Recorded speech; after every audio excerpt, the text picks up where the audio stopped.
guys, it's Alex, and today I'm here with my January wrap-up. To be perfectly honest, I forgot that I needed to film this video. It's February 5th, and I was just getting ready to film some of my reviews that I still had to do, and then I remembered that this video existed. So we're gonna talk about what I read in February. In January. I don't know what month it is. We're gonna talk about what I read in January. January was the month of 3-star reads for me. I read 9 books, and 7 of those 9 books were 3 stars. The other 2 were 4 stars, so it wasn't all bad. I didn't dislike any of these books.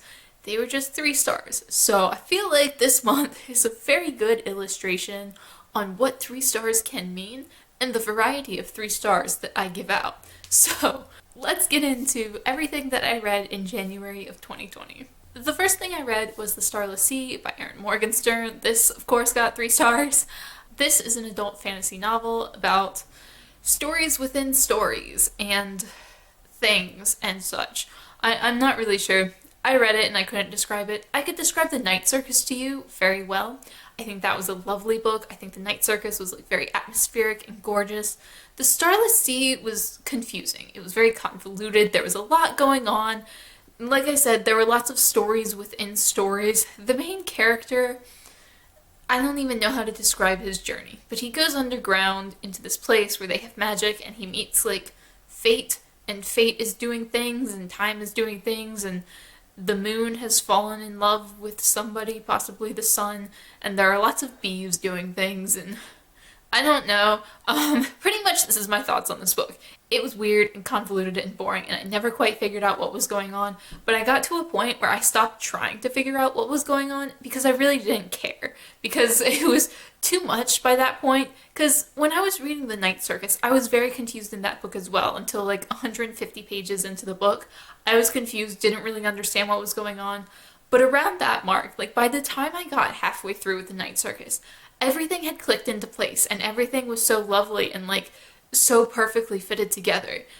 The Starless Sea never had that for me. Nothing ever felt real. I never believed the characters, I never cared about the characters, and I never really understood what was going on. There was just a bunch of weird things, and it was a mess, I think, in my opinion. I was not a fan, but I didn't dislike it either. It was just one of those whatever books. I almost wish I had disliked it, because then at least I'd have thoughts, but I didn't really have a whole lot of thoughts on this one. The second book I read in January was A Dream About Lightning Bugs by Ben Folds. This is Ben Folds' memoir. He's a musician. He's a rock pianist who's also currently the creative director of a symphony somewhere. I quite like Ben Folds. He's someone I grew up listening to. I went to his concert when I was 13. It was the first concert I ever went to, and I'm 26 now, so that means literally half my life I've been a fan of him. And I gave this book 3 stars. I was kind of disappointed by it because I really so badly wanted to love this book, and I didn't connect with him on a personal level. I didn't read this book and think, wow, this has made me really care about Ben Folds. I liked all the information because I already do care about Ben Folds. I liked learning about his life. I liked hearing these facts about his life. But kind of in the same way that I would have enjoyed reading a Wikipedia article about him, I'd be like, oh, this information is really cool. But the book itself, not so much. It's told in very short vignettes, so it's almost like a collection of vignettes rather than one cohesive narrative. Every story was a couple of pages long, and then he would just move on.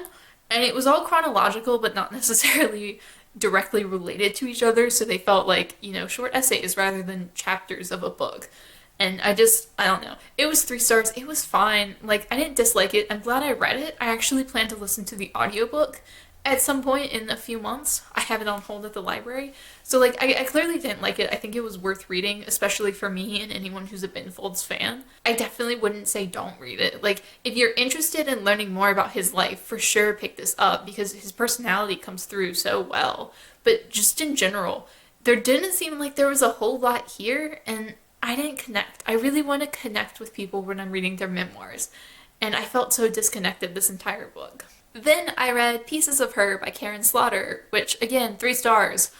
Karin Slaughter is new favorite thriller author for me. I really love her. I'd heard sort of bad things about this particular book, And I didn't love it, but I didn't hate it either. I think this is by far the worst Karin Slaughter book I've read, but if this is her worst, that still puts her at like better than a lot of other people at their best. So I was okay with it. Honestly, I can't tell you a whole lot about this book. It's about a girl whose mother kills a man in self-defense, and then she winds up having to go on the run because she's afraid of the cops, and she finds out all these different things about her mother's history and like things her mother has lied about, and her mother might not be who she thought she was. And I just found it a little bit convoluted, a little bit boring, very forgettable. Like, I'm struggling to think of anything to say about this book. But the one thing I do remember being very bothered by was just like the premise of this book. She goes on the run from the cops for something that was very clearly self-defense. Like, this person had literally murdered other people, like was on a murdering rampage, and they killed them in self-defense. And it was like, why are you running from the cops? Like, even if the cops investigate you, no lawyer is going to let you go to jail over this. Like, no jury is going to convict you for killing someone in self-defense. And it was just a little bit ridiculous that like the whole premise of this book, like that was the series of events that started like everything else. That was the starting point of this book. If that hadn't happened, nothing else in the book had happened. And there was no reason for her to run from the cops. And it was just like, that was irritating. And then the rest of the book was just like too convoluted, too big, too like unrealistic. And the main character was kind of annoying, but I honestly feel that way a lot with Karin Slaughter's books. I don't like a whole lot of her characters. And she walks that line between interesting, unlikable character and just annoying to read about. And I do think this was maybe a little bit on the annoying side, but I don't know. I didn't hate this book. I don't remember it. It was incredibly forgettable. Then I read Heft by Liz Moore, and this was actually 4 stars for me. This was one of my 2 4-stars this month, so I did like this book more, but it was also kind of barely 4 stars, and that I spent a lot of this book thinking I was going to give it 3 stars. This is the story of 2 people. One is a young teenager who's a big baseball star at his college. His mother is dealing with some issues, and he is trying to get into the major leagues. He's trying to be drafted by a pro baseball team. And it's his story, as well as the story of Arthur Opp, who is a very fat, like I think he's 550 pounds, so it very much affects his life and his movement. He also has anxiety, so he's a shut-in, and he's a former professor. He taught the baseball player's mother like 20 years ago. And it's about those 2 characters and kind of their relationship without them actually having a relationship, because they never meet in the book. And I found that very interesting. I thought the book was very interestingly crafted. I liked the characters. I was invested in the story. But it's one of those books that's hard to talk about because I don't know exactly how to phrase everything I liked about it. A lot of what I have to say about the book sounds negative. Like, it was so painfully slow, and like nothing happened this entire book. And I like that. And like the 2 main characters, the book was kind of about their relationship. Like, their relationship was kind of the catalyst for this book, but they don't meet for the entire book, which is weird. But I liked that. I liked the way it was done. I thought it was an interesting book. But I'm not sure how much I would recommend this book. Liz Moore also wrote The Unseen World, which was one of my favorite books a few years ago, and that was by far a better book. This one was weird, but I did like Heft. I thought it had a lot of interesting ideas. I thought it was dealt with in interesting ways, and I liked the characters. It was just, I got invested in the characters so easily, so I did quite enjoy that one. Then I read Heroine by Mindy McGinnis. This is a young adult contemporary about a teenage girl who is a softball star, and then she winds up in a car accident and gets addicted to OxyContin and then eventually heroin. I gave this 3 stars, much like everything else. And this I just also found kind of boring, kind of dull. It was very preachy. This was very much a book that had a message. And its message is, don't do drugs, kids. Drugs are bad. And like, I'm not saying that's bad. Like, either the message or that it has a message inherently. Like, there's nothing wrong with that. It just, I don't read books to be preached to. Like, I'm not really interested in that. I read books because I want to care about the characters and their stories. And in this, they didn't feel so much like real people as they did superficial characters in an after-school special, where it's like, this person did drugs. This is their descent and how doing drugs is bad to illustrate that drugs are bad. And that was very much what this book felt like. I never cared about the characters. They didn't feel real to me. This is the second Mindy McGinnis book I read, and I just wasn't a big fan. Like, it was just very mediocre. Like, it wasn't bad. Like, I flew through it. She has a very fast writing style, even if I'm not a particular fan of that writing style. It's very quick. I got through it. It was interesting enough. It was just so preachy that I really didn't care about the characters. And I had other in-depth thoughts in a review that will be coming shortly on this book, but I'm not going to sit here for like 20 minutes and explain all those thoughts. Because mostly it was just like, yeah, it was very preachy. And I'm not really interested in reading a Go Ask Alice book at where I am now. I think there is a place for those books. I quite liked Go Ask Alice when I was 15. And this just reads like the Go Ask Alice of 2020, or 2019, I guess, when this book was released. The Go Ask Alice of the 21st century. So, I don't know. I didn't think it was bad. If you liked The Female of the Species, I'd probably recommend this because I did have very similar thoughts on both of them. So if you liked one, you'll probably like the other. I was just a little bit mediocre on both of them. Then I read Terrier by Tamora Pierce, which was my other 4-star read of the month. This was a reread. I reread this via audiobook. It was the audiobook I was listening to for most of January, and I quite like it. This is set in her Tortel universe, hundreds of years before the rest of the books. The main character, Becca Cooper, is actually the several greats removed grandmother of George Cooper, who's one of the main characters in the Alana series. Becca Cooper is one of the provost guards. They're essentially the cops of the time. I quite like cop procedurals, and I like the Tortel universe, so a cop procedural in the Tortel universe is a fun time for me. The one thing that is kind of iffy on these books for me is the diary aspect. They're told in diary form, so each day she has like an entry of like what happened that day.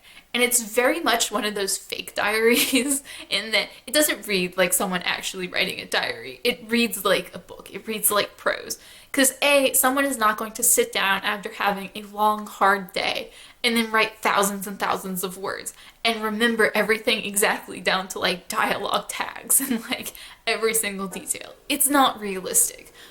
But I would rather that and have that suspension of disbelief to like, okay, this isn't realistic, but I'll just pretend, rather than have it actually sound like a real diary, because that wouldn't be nearly as interesting. So there is a little bit of that, like you have to deal with the fact that that's not how diaries are written, but I still quite like it. I like the story. I think the actual like crimes that are investigated are really interesting. I like Becca and her friends and her trainers, because she's a puppy.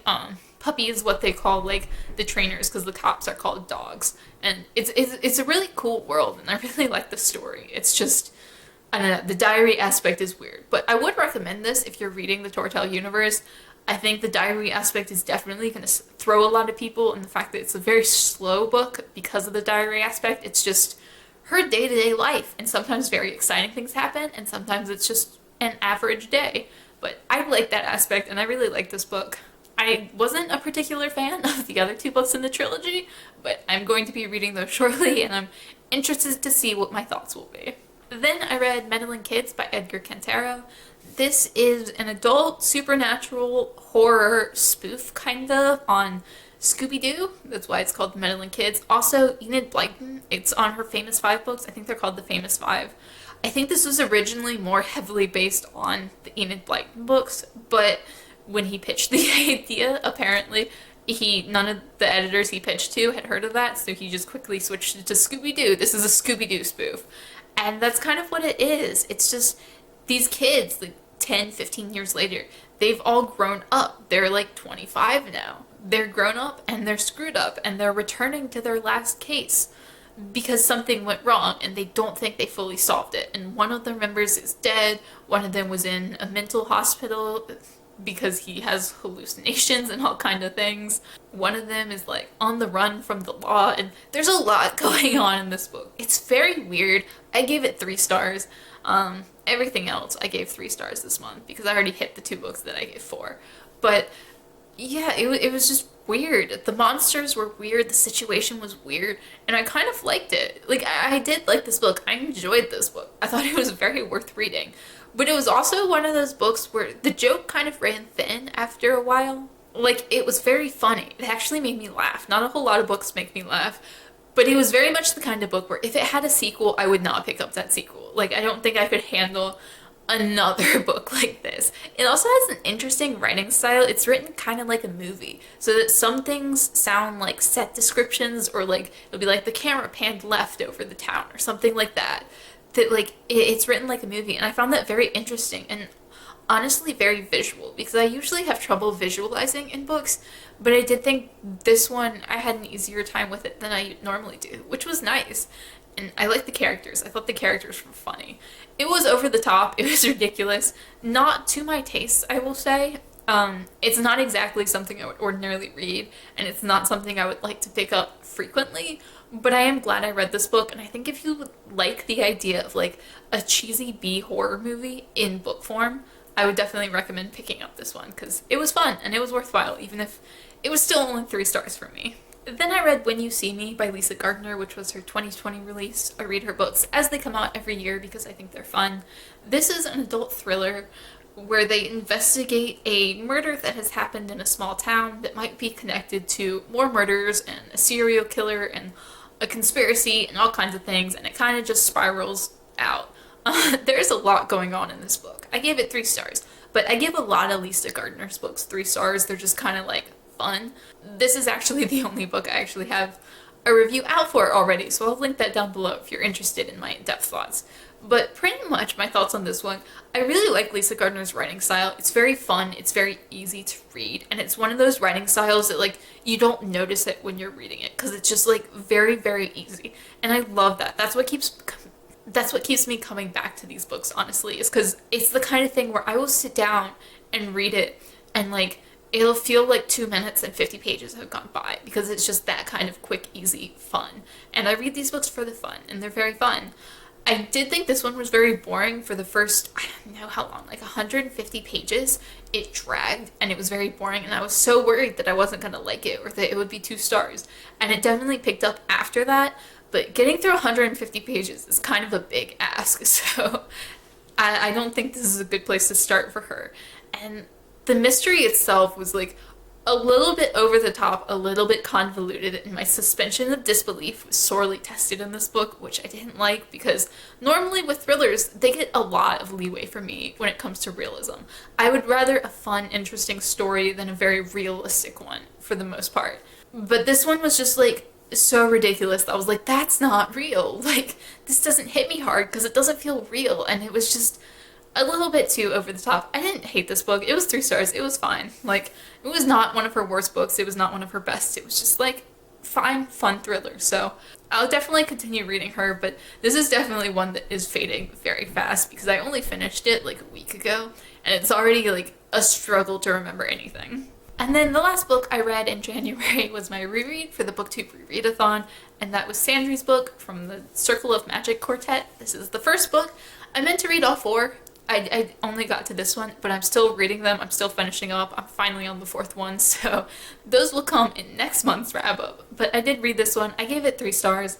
I don't remember loving this series or loving this universe the same way I love the Tortel books, and it is interesting to go back as an adult and kind of see why. This is a middle grade fantasy series about 4 young kids who have a very strange kind of magic that isn't discovered until they're about 10 years old, and then they're all put together, and they kind of wind up bonding their magic, so they sort of become bonded to each other in a way. I don't want to explain too much because of spoilers and such, but they do become kind of connected in a magical way, and the books are just about them and like their adventures and their struggles and everything they're going through. This is very much an introduction book, which to me made it kind of boring. They don't actually find out they have magic until 200 pages into this 250 page book. And so much of it is just like set up, like here are all the characters, here are the situations, here's what's going on, here's what kind of magic they have. And it doesn't actually develop anything because it's just so much time is spent setting them up, and there's no time to actually like deal with their relationships or deal with their magic. And it dragged. Like, it took me 3 or 4 days to read this book, and it was kind of boring and not terrible by any means. It was still 3 stars. It was fine. Like, but this is definitely not a book that I feel very attached to, the same way I do with Tamora Pierce's Tortel books. I love those Tortel books, but these are just kind of like, they drag for me, and I'm not super interested in them. So I do like them better as they go along, but this one was 3 stars and kind of just like a mediocre read. Let me know if you read any of these books and what you thought of them if you have. And as always, thank y'all so much for watching, and I will see y'all again soon.